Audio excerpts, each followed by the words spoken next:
9th class अधिवेशन 14 जिज्ञासा आकांक्षी जिज्ञासा पाठ्यक्रम अधिवेशन 14 कौन प्रकल्प नाम कौन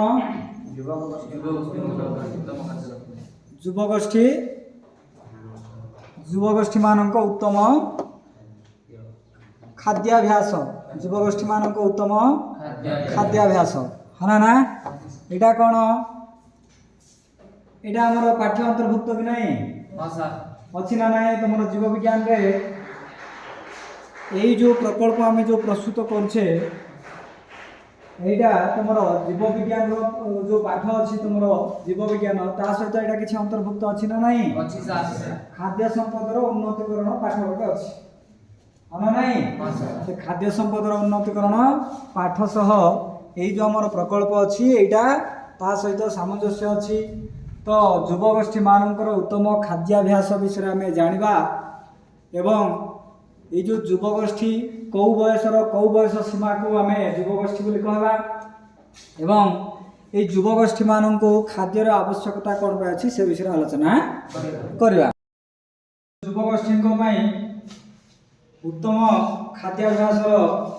उद्देश्य कौन हो माने जेकोसी विषय करवा तार किसी ना किसी उद्देश्य थी ना नहीं तो ये जो युवगोष्ठी मान उत्तम खाद्याभ्यास जो आम प्रोजेक्ट प्रस्तुत करवा तार उद्देश्य कौन खाद्य प्रकार आम जाना केते प्रकार खाद्य अच्छी हाँ ना पुणी युवावस्था उत्तम खाद्याभ्यास विषय किसी धारणा प्राप्त हवा माने युवावस्था युवक युवती समय आम कौन सब खाद्य खाइबा जो द्वारा कि आम शारीरिक और मानसिक वृद्धि घट से विषय जाना एवं उत्तम खाद्याभ्यास प्रभाव जदि उत्तम खाद्याभ्यास बा उत्तम खाद्य जदि आम ग्रहण करवा तार प्रभावटा युवा युवती मान कौन प्रभाव पड़ो से विषय आम जाना पुणी कौन ये जो युवावस्था आम निशासक्त हवा ना ठीक रे हाँ ना विभिन्न प्रकार पिला युवा युवती मान कौन कर विभिन्न प्रकार मादक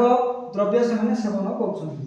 विभिन्न प्रकार सिगारेट आनुंट हाँ ना मद पीऊँगी विभिन्न प्रकार गुटखा से सेवन कर से समय जो युवावस्था जदि ग्रहण करवा तो कौन हम आम जो विभिन्न प्रकार जो नूतन तंतु नूतन कोष तैयारी होनी कि से सब कौन कर नष्ट करदेव एवं शरीर वर्धिष्णु हो पार ना आम चिंतन शक्तिटा वृद्धि हो पार ना बुझला जोड़ा जदि या विषय बुझा पड़े ना पचार मत ठीक अच्छे देख प्रथम तथ्य विश्लेषण करवा प्रथम आम तथ्य विश्लेषण करवा तथ्य विश्लेषण आम कौन रखीचे खाद्यर प्रकार रखीचु कौन रखीचु बाबू खाद्यर प्रकार रखीचु खाद्य केते प्रकार से विषय आम जाना हाँ ना नहीं आम खाऊवा खाद्य मुख्यतः केते प्रकार 6 प्रकार कौन कौन रे श्वेत सार पुष्टि सार स्नेह सार धातु सार विटामिन और जल यही जो 6 प्रकार खाद्य आम कौठारू पाइबा आम ना प्राणीज एवं उद्भिद जात द्रव्य आम यही 6 प्रकार खाद्य पाई समस्ते प्रोजेक्ट बनइबा प्रत्येक छात्र छात्री समस्त पिला माने ये प्रोजेक्ट बनइबो तापर आमे कौन रखीचु तथ्य विश्लेषण रे आमे कौन रखीचु युवगोष्ठी को उत्तम खाद्यर आवश्यकता कौन पाई युवगोष्ठी मान को ये उत्तम खाद्यर आवश्यकता कौन पाई रही से विषय आमे जानिबा एठी आमे कौन लिखिजे ना युवावस्था रे उभय पुओ झियो शारीरिक और मानसिक स्तर रे द्रुत अभिवृद्धि हम लगे पुओ झील मानकर कौन हम ना शरीर और मस्तिष्क द्रुत भाव वर्धिष्णु हम अभिवृद्धि हम एणु एक उत्तम खाद्याभ्यास अत्यंत जरूरी अटे यही समय शरीर नूतन कोष व तंतु तैयारी होता है हला माने यही समय जो युवावस्था कैसार अवस्था कौन हम ना शरीर नूतन कोष सब तैयारी हम विभिन्न तंतु तैयारी हम এবং এই সময় তোমার উচ্চতার পরিবর্তন হবো, এই সময় তোমার স্বরর পরিবর্তন হবো, শরীর আকৃতির পরিবর্তন হবো হয় না নাই, এবং তোমার চিন্তা করিবার শক্তি মধ্য বড়িব, বৌদ্ধিক চিন্তন শক্তি মধ্য এই সময় বড়ি থাকে। সেথিপাই ତମମାନଙ୍କୁ ଖାଦ୍ୟର ଆବଶ୍ୟକତା ରହିଥାଏ। ଜାଣିପାରିଲ ଯୁବଗୋଷ୍ଠୀଙ୍କୁ ଉତ୍ତମ ଖାଦ୍ୟର ଆବଶ୍ୟକତା କ'ଣ ପାଇଁ ସେ ବିଷୟରେ ଜାଣିପାରିଲ? ବର୍ତ୍ତମାନ ଆମେ ତଥ୍ୟ ବିଶ୍ଳେଷଣରେ ଆଉ ଗୋଟେ ବିଷୟକୁ ରଖିଛୁ କ'ଣ ନା ଉତ୍ତମ ଖାଦ୍ୟାଭ୍ୟାସ। ଉତ୍ତମ ଖାଦ୍ୟାଭ୍ୟାସ ମାନେ କ'ଣ? ଆମେ ଯେଉଁ ଓଡ଼ିଶା କିମ୍ବା ଭାରତରେ ବସବାସ କରୁଥିବା ଲୋକମାନେ ଗୋଟିଏ ଦିନରେ ଆମେ କ'ଣ କରୁଛୁ? 3 ଥର ଆମେ ଖାଦ୍ୟ ସେବନ କରୁଛୁ, ଖାଦ୍ୟ ଖାଉଛୁ କି ନାରେ? ଯୋଉଟାକୁ ଆମେ ଜଳଖିଆ ବା ପ୍ରାତ ଭୋଜନ ବୋଲିକିରି କହୁଛୁ, ମଧ୍ୟାହ୍ନ ଭୋଜନ ଏବଂ ରାତ୍ରି ଭୋଜନ କରୁଛୁ ନା ନାହିଁ? ତେବେ ଯୁବା ଯୁବତୀ ମାନେ କ'ଣ କରନ୍ତି? ଯୁବଗୋଷ୍ଠୀ ମାନେ କ'ଣ କରନ୍ତି? ନିଜର ପାଠ ପଢ଼ା କିମ୍ବା ନିଜର କାର୍ଯ୍ୟ ବ୍ୟସ୍ତତା ଜୀବନରେ ସେମାନେ କ'ଣ କରିବେ? ଏଇ 3 ପ୍ରକାରର ଖାଦ୍ୟ ଭିତରୁ ସେମାନଙ୍କର କାର୍ଯ୍ୟ ବ୍ୟସ୍ତତା ବା କାର୍ଯ୍ୟବହୁଳ ଜୀବନ ଭିତରେ ସେମାନେ ବେଳେବେଳେ କ'ଣ କରନ୍ତି? ଅବହେଳା ହେଇ କେଉଁ ଖାଦ୍ୟକୁ ପ୍ରାତଃ ଭୋଜନ ହଉ, ମଧ୍ୟାହ୍ନ ଭୋଜନ ହଉ କିମ୍ବା ରାତ୍ରି ଭୋଜନକୁ ସେମାନେ କ'ଣ କରିବେ ନା ଅବହେଳା ହେଇକରି ଖାଇବେ ନା ହେଲା, ଯଦ୍ୱାରା କି ସେମାନଙ୍କର ଶରୀର ଗଠନ ହେବାରେ ବାଧା ସୃଷ୍ଟି ହୋଇଥାଏ। ସେଥିପାଇଁ ବୋଲି କ'ଣ ହେଉଛି ନା ଏଇ 3 ସମୟରେ ଯେଉଁ ଖାଦ୍ୟ ଆମେ ଗ୍ରହଣ କରୁଛୁ ସେ ଖାଦ୍ୟଟା ଅତ୍ୟନ୍ତ ଆବଶ୍ୟକ। ବୁଝିପାରିଲ? ବୁଝିପାରିଲ ନା ନାହିଁ? ପୁଣି ଆମେ ତଥ୍ୟ ବିଶ୍ଳେଷଣରେ ଆମେ କ'ଣ ରଖିଛୁ ନା ଦେଖ ଏଇ ଯେଉଁ 3 ପ୍ରକାରର ଯେଉଁ ଖାଦ୍ୟ ଅଛି ବା 3 ସମୟର ଯେଉଁ ଖାଦ୍ୟ ଅଛି ତା ଭିତରୁ ପ୍ରଥମେ ଆମେ ଟିକେ ଆଲୋଚନା କରିବା ପ୍ରାତଃ ଭୋଜନ। ହେଲା କି ପ୍ରାତଃ ଭୋଜନ ବୋଲେ କ'ଣ ରେ? ସକାଳେ ଯୋଉଟା ଆମେ ଖାଉଛୁ, ଜଳଖିଆ କରୁଛୁ, ଆମେ ଟିଫିନ କରୁଛୁ, ଆମେ କହୁଛୁ ନା ନାହିଁ? ସେଇଠି ଆମେ କ'ଣ ଖାଇବା ଦରକାର? ଯୁବଗୋଷ୍ଠୀ ପ୍ରତ୍ୟେକ ଦିନ ପ୍ରାତଃ ଭୋଜନରେ ଅତ୍ୟନ୍ତ 250 ମିଲିଲିଟର କ୍ଷୀର ପାନ କରିବାର ଆବଶ୍ୟକ ରହିଛି। କାରଣ 100 ମିଲିଲିଟର କ୍ଷୀରରୁ 3 ଗ୍ରାମ ପୁଷ୍ଟିସାର ମିଳିଥାଏ। ଏହା ଛଡ଼ା ଶସ୍ୟ ଜାତୀୟ ଖାଦ୍ୟରୁ କିଛି ପରିମାଣ ସକାଳ ସମୟରେ ଜଳଖିଆ ଭାବେ ଗ୍ରହଣ କଲେ ଶରୀରର କୋଷ ଗୁଡ଼ିକ କାର୍ଯ୍ୟକ୍ଷମ ହୋଇଥାଏ ଏବଂ ସ୍ମରଣ ଶକ୍ତି ବଢ଼ିଥାଏ। ବାବୁମାନେ କ'ଣ କରିବ ନା ସକାଳରେ ଆମେ କ'ଣ କରିବା ନା ଯେ ଆମେ ତ ବିଭିନ୍ନ ପ୍ରକାର ଖାଦ୍ୟ ଖାଉଛୁ ହଁ ନା ନାହିଁ? ଚୁଡ଼ା ଗୁଡ଼ ଆମେ ଖାଉଛୁ ନା ନାହିଁ ରେ? କିଏ ତ କ୍ଷୀର ସହ ବିସ୍କୁଟ ଖାଉଛନ୍ତି ନା ନାହିଁ? ବିଭିନ୍ନ ପ୍ରକାର ଶସ୍ୟ ଜାତୀୟ ଦାନାରୁ ସେମାନେ କ'ଣ କରୁଛନ୍ତି? ଉପମା ତିଆରି କରିକି ଖାଉଛନ୍ତି ନା ନାହିଁ? ଆହୁରି ଏଠି ଆମେ କ'ଣ କରୁଛେ ନା 250 ମିଲିଲିଟର କ୍ଷୀର ପାନ କରିବା। କ୍ଷୀରରେ କ'ଣ ହବ ବାବୁ? 100 ମିଲିଲିଟରରେ କେତେ ଗ୍ରାମର ଆମେ ପୁଷ୍ଟିସାର ପାଉଛୁ? 3 ଗ୍ରାମର ପୁଷ୍ଟିସାର ପାଉଛୁ। ତେବେ ଦେଖ ଏ 100 ଗ୍ରାମରେ ଯଦି 3 ଗ୍ରାମ ପୁଷ୍ଟିସାର ଆମେ ପାଉଛୁ ତେବେ 200 ଗ୍ରାମରେ ଆମେ କେତେ ପାଇବା? 6 ଗ୍ରାମ ପାଇବା ଏବଂ 50 ଗ୍ରାମରେ ଆମେ କେତେ 1.5 ଗ୍ରାମ ପାଇବା। ତେବେ 250 ଗ୍ରାମରେ 7.5 ଗ୍ରାମ ଆମେ ପୁଷ୍ଟିସାର ପାଇପାରୁଛୁ ହଁ ନା ନାହିଁ? ପୁଷ୍ଟିସାର ଶରୀର ଗଠନ ପାଇଁ ନିତାନ୍ତ ଆବଶ୍ୟକ ବାବୁ। ବୁଝିପାରୁଛ ନା? ଧ୍ୟାନ ଦେଇକରି ଶୁଣ। ଏ ଖାଦ୍ୟର ପ୍ରକାର ଭେଦ 10ମ ଶ୍ରେଣୀ ଗଲା ପରେ ପ୍ରଥମ ଅଧ୍ୟାୟ ଜୀବ ବିଜ୍ଞାନର ପୋଷଣ ପାଠ ଅଛି। ସେ ପୋଷଣ ପାଠରେ ତୁମକୁ ଗୋଟେ ଲଙ୍ଗ କୋଶ୍ଚିନ୍ ପଡ଼ିପାରେ ଯାହାକି ଖାଦ୍ୟର ପ୍ରକାର ଭେଦ ଆଲୋଚନା କର। ଏହି 6 ପ୍ରକାର ଖାଦ୍ୟ ସେଠି ଦିଆଯାଇଛି ହେଲା। ତ ଏହା ଛଡ଼ା କ'ଣ ଲେଖା ହେଇଛି ନା ଶସ୍ୟ ଜାତୀୟ ଖାଦ୍ୟରୁ କିଛି ପରିମାଣର ସକାଳ ସମୟରେ ଆମେ ଜଳଖିଆ ଭାବେ ଗ୍ରହଣ କରିବା। ଏବେ ସମସ୍ତଙ୍କର ପାଖରେ ସମ୍ବଳ ହେଇପାରିବ କି? କାହା ଘରେ ତ ଗାଈ ନଥିବ, ଯାହା ଘରେ ଗାଈ ଥିବ ସେ ତ କ୍ଷୀର ପିଇ ପାରିବ, କିନ୍ତୁ ଯାହା ଘରେ ଗାଈ ନଥିବ ସେ କିଣିକିରି ବି ଖାଇବାର ସକ୍ଷମ ଥିବାର ଅଛି ନା ନାହିଁ? କିଣିକିରି ସିଏ ଯେଉଁ ଆମର କ୍ଷୀର ସିଏ ପାନ କରିବାର ସକ୍ଷମ ଥିବାର ଅଛି। ସେଥିପାଇଁ ସେ କ'ଣ କରିବ? ସକାଳ ସମୟରେ କ'ଣ ନା ଆମେ ମାଣ୍ଡିଆ ଚୁନା ଅଛି ନା ନାହିଁ? ସେ ମାଣ୍ଡିଆ ଚୁନା ମଧ୍ୟ ଆମର ତ ପ୍ରାୟ ମାନେ ଯେଉଁ କୋଷ୍ଟାଲ ବେଲ୍ଟର କଥା ଅଲଗା କଥା, କିନ୍ତୁ ଆମର ଯେଉଁ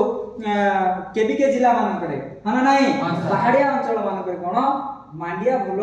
ଅମଳ କରାହଉଛି। କୋରାପୁଟ ଜିଲ୍ଲାରେ ମାଣ୍ଡିଆ ଭଲ ଅମଳ କରାହଉଛି ନା ନାହିଁ? ପ୍ରାୟତଃ ସମସ୍ତଙ୍କର ଘରେ ମାଣ୍ଡିଆ ଉପଲବ୍ଧ ଥିବ ହଁ ନା ନାହିଁ? ସେମାନେ ସକାଳେ କ'ଣ ନା ଯେଉଁ ମାଣ୍ଡିଆର ଚୁନାରେ ଯଦି ଯାଉ ବା ପେଜ ତିଆରି କରିକି ଯଦି ଗୋଟେ ଗ୍ଲାସ ଯଦି ପିଇଦେବେ ବୋଲେ କ୍ଷୀର ଠାରୁ ମଧ୍ୟ ଅଧିକ ପ୍ରୋଟିନ୍ ଅଛି ସେଠି। ବୁଝିପାରୁଛ ନା ନାହିଁ? କ୍ଷୀରରେ ଯେଉଁ ପ୍ରକାରର ଫାଇଦା ତୁମକୁ ଅଛି ତୁମେ ମାଣ୍ଡିଆ ଯାଉ ପିଇବ ଯଦି ତାଠାରୁ ଅଧିକ ଫାଇଦା ଅଛି ହେଲା କି? ଦେଖ ସେଠି ଆମେ କ୍ଷୀରରେ 100 ମିଲିଲିଟରରେ केते परिमाण पुष्टि सार पाइथिले 3 ग्राम रो पाइथिले मात्र आमे 100 ग्राम रो चूना रे जदि आमे कोन करबा जाऊ प्रस्तुत करि पिबा तबे 7 रु 8 ग्राम आमे प्रोटीन पाइबा तबे कोउटा लाभदायक शरीर ପାଇଁ कोउटा लाभदायक मांडिया जाऊ हाना नहीं ता छडा आमे कोन करबा गहम चाउल खुद निग्रे एवं से मांडिया रो उपमा मध्ये हमें प्रस्तुत कर परिबा उपमा माने ताको खाइ परिबा कि नहीं हां नहीं हमर लोक माने ताको तंपा बोली कि कहउछंती कि नहीं रे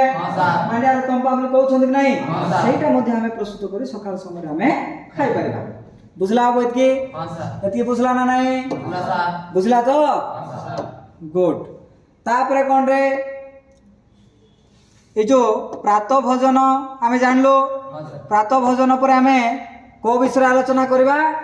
ना प्रातः भोजन परे हमें मध्याह्न भोजन विषय आलोचना करबा प्रातः भोजन विषय हमें जानलु मध्याह्न भोजन विषय हमें आलोचना करबा मध्याह्न भोजन रे कैशोर अवस्था रे थिबा पुओ झियो माने भात रुटी भली शस्य जातीय खाद्य सह उद्भिद जात पनिपरिबा शाग डाली पुणी प्राणीज खाद्य जेमति कि माछ मांस अंडा इत्यादि खाइबा आवश्यक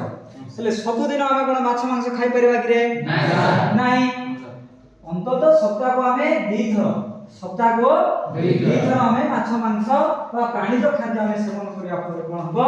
प्रचुर परिमाण रो जो 6 प्रकार खाद्य नाही कि तारि भितरु अनेक गुडे हमें लाभवान होई पारिबा रात्रि भोजन कोन अल्प परिमाण रो भात रुटी किबा अन्य शस्य द्वारा प्रस्तुत खाद्य सह डालियो पनिपरिवार पुणी फल 150 ग्राम खाइबा उचित यह रात्रि समय सहजरे जुमान कोठारे पाचन होइसरो को आवश्यक पोषक जगाई थाए रात्रि समय मध्ये हमें साधारणतः हमें रात्रि समय भात रुटी ये सब खाउ ना नहीं शस्य जातीय खाद्य हमें खाउ तार सहित डाली विभिन्न प्रकार पनिपरिबा खाउ हाना नहीं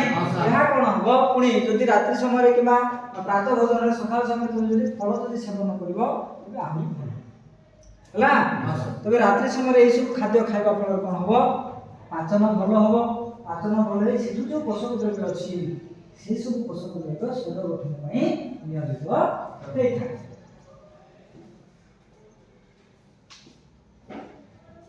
तबे हमें आलोचना करबा युवगोष्ठी को पई खाद्य रो परिमाण हेले अत्यधिक खाइ देले हबो कि नाही सर ताको हजम भी हवार अछि सर नाही बेसी परिमाण रो हमें खाइबा द्वारा हजम होई परिबार अछि ना नाही सेति पई पूरा निर्दिष्ट परिमाण रो हमें कोन करबा खाद्य रे खाइबा प्रातः मध्याह्न और रात्रि भोजन ग्रहण करतबा खाद्य मध्यरो प्रतिदिन सकाळे खाद्य रो उपादान शरीर को मिलवा आवश्यक देखो तो ये जो खाद्य रो परिमाण जो कथा में जानलु श्वेत सार हमको केते परिमाण रो दरकार से विषय में जानबा सेमते पुष्टि सार केते दरकार स्नेह सार केते दरकार धातु सार विटामिन पुरी जल माने नहीं तबे श्वेत सार तुम जो श्वेत सार का शरीर पई केते आवश्यक दिन गोटे दिन को शरीर को श्वेत सार केते परिमाण रो आवश्यक थाई से विषय में जानबा युवगोष्ठी को प्रतिदिन झियो मानकर शरीर रे 225 ग्राम एवं पुओ मान ठारे 325 ग्राम शरीर आवश्यक करथाय कोन जे श्वेत सार ये श्वेत सार हमें कोठु पाइबा रे भात हम जोटा खाउछु खाना नाही आलू भात रुटी पनिपरिबा फल रस ये सब खाइबा पर हमको श्वेत सार किंतु प्रतिदिन हम शरीर केते आवश्यक करथाय श्वेत सार झियो मान ठारे 225 ग्राम पुओ मान ठारे 325 ग्राम आवश्यक होई थाय पुष्टि सार कथा चिंता करिबा शरीर गठन पई पुष्टि सार अत्यंत भूमिका रहिछि पुओ मान को 52 ग्राम प्रतिदिन पुओ मान को 52 ग्राम पुष्टि सार आवश्यक होथवा बेले झियो मान ठारे 46 ग्राम पुष्टि सार आवश्यक है ये पुष्टि सार हम कोठु पाइबा माछ मांस अंडा छेना क्षीर हला के ए सब हमें कोन पाई परबा पुष्टि सार पाई परबा स्नेह सार जेउ सब कोन ना युवा युवती माने अछंती बा युवगोष्ठी माने अछंती से माने निजर शरीर को ध्यान देई खाद्य ग्रहण करबा आवश्यक जण जदि पूरा बेसी तार शरीर मोटा हो जाइथिबो से श्वेत सार परिमाण से जदि स्नेह सार परिमाण अधिक ग्रहण करियो बोले और मोटा हिथो नै कि सेति पई निजर शरीर को ध्यान रे रखी खाद्यर परिमाण हमें ग्रहण करबा आवश्यक बुझला बा से माने कोन करंती ना ये जो स्नेह सार पाइबा पे हमें मांस क्षीर छेना लहुणी अंडा आदि ये सब प्राणीज तथा उद्भिदजात द्रव्य रे स्नेह सार परिमाण भरपूर रही है स्नेह सार पाइबा पई मांस क्षीर छेना लहुणी अंडा इत्यादि हमें सेवन करिया कथा बा खाइबा आवश्यक धातु सार तमर दांत हाड़ रक्त हना नहीं ये सब तैयारी हेबा पई हमको धातु सार आवश्यकता रहछि बुझला ना नहीं ये सब माने जो धातु सार विभिन्न प्रकार धातु सार अछि कैल्शियम अछि फास्फोरस अछि हना नहीं जिंक अछि ये सब धातु सार पाइबा पई हमें फल रस पीवा फल खाइबा पनिपरिबा माछ मांस क्षीर एवं कंचा साग हना नहीं सेठु हम प्रचुर परिमाण धातु सार पाइ परबा विटामिन साग पनिपरिबा फल आदि रो विभिन्न प्रकार रो विटामिन हमें पाइ थाउ विटामिन अभाव रे भिन्न भिन्न रोग होई थाय जानते नहीं बेरी बेरी हना नहीं अंधारपणा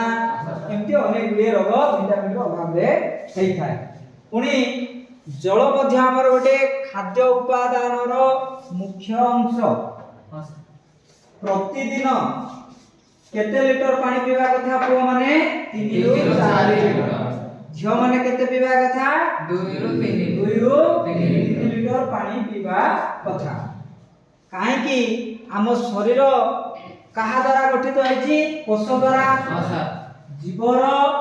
मौलिक एकक को हमें कोष बोली कहला माने नहीं सेही कोष रसर सेही जो कोष अछि से कोष जीव करे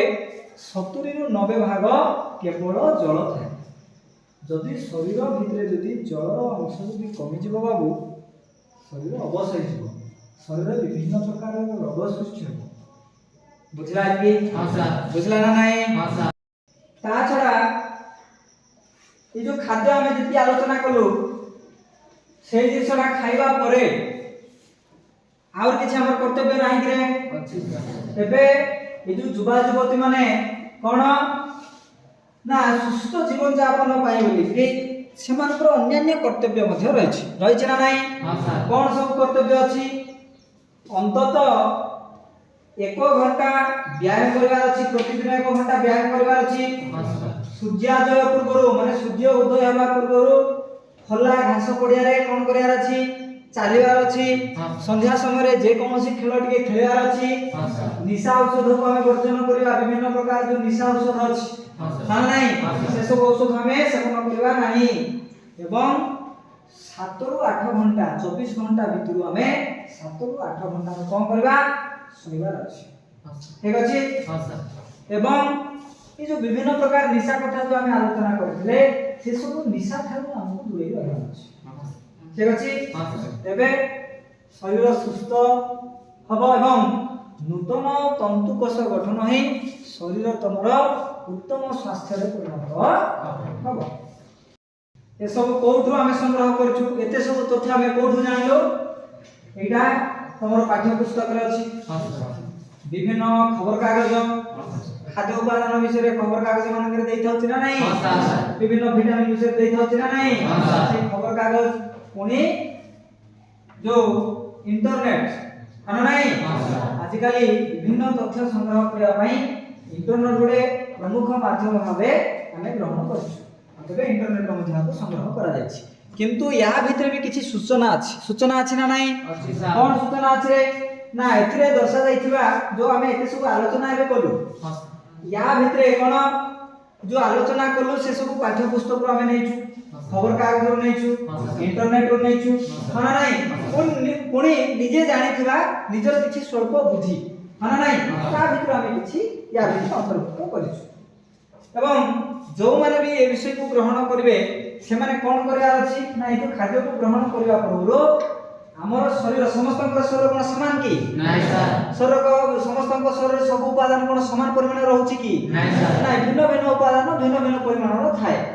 हाना नाही के अधिक लंबा आइथिबो कार उच्चता टिके कम थिबो के टिके पतला थिबे के टिके मोटा थिबे कार परिमाण रे कैल्शियम रो परिमाण अधिक थिबो कार शरीर रे टिके कैल्शियम रो परिमाण अधिक थिबो कार शरीर टिके कैल्शियम रो परिमाण टिके कम थिबो हाना नाही तबे हम कोन करबा ना उचित संपन्न हलाके अभिज्ञ डाक्टरଙ୍କର परामर्श नबा नहले जणे स्वीकृति प्राप्त परामर्शदाता खाद्य उपरे जार धारणा थिबो तांकर परामर्श नै आमे खाद्यटाको ग्रहण ठीक अछि के विषय जानलो जेतको अधिवेशन 14 तमरे प्रस्तुत करिवो सेही समय समस्त निजर निजर बुझाई देली आको हां सर बुझाइली ना नहीं हां सर अधिवेशन 14 जेति बेल को तमे प्रकल्प प्रस्तुत करिवो से समय निजर ज्ञान केते तमे ज्ञान आहरण कलो किबा मते भी पचारि पारो अन्यान्य जो भद्र लोक मान छन सेमान को खाद्य उपरे जा धारणा अछि सेमान को भी पचारिबो हाना नहीं।